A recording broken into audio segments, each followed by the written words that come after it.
So these are interactive child visits with mothers and children, and we do this on a routine basis, and really it's about reducing trauma and adverse childhood experiences for children.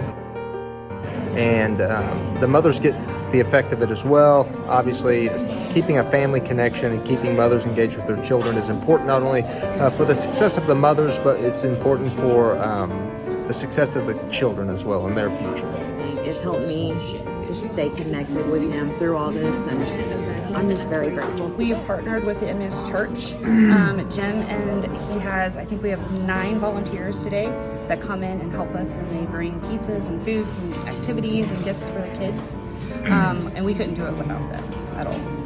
It's amazing because we have the video visits back, on the pods, and we see each other and we talk to each other, but there's just not that connection that we have through this visit, and I feel like every 3 months it keeps you going. Kids not only are going to get to have their photo taken with their mom and Santa, but they're also going to decorate cookies with their moms, and that they're going to be able to eat or take home. The church has also provided the moms with gifts to give to the kids when they leave, due to the holiday. What inspired me to do this is, like most law enforcement officials, we all have a soft spot for kids.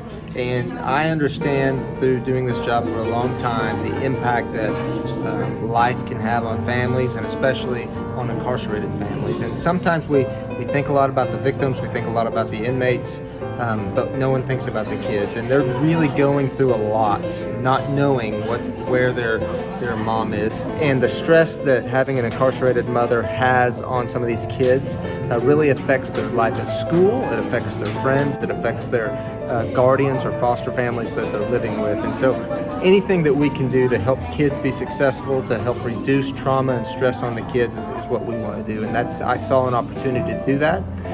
I saw something that would be very unique and innovative, which is one of our core values. And I knew Ms. Patterson was perfectly positioned to pull something like this off. And not only with our partner, Emmaus Church, but Ms. Patterson is the tip of the spear in making sure that this comes off successfully. And we could not do this, we would not be the sheriff's office that we are without her and her work.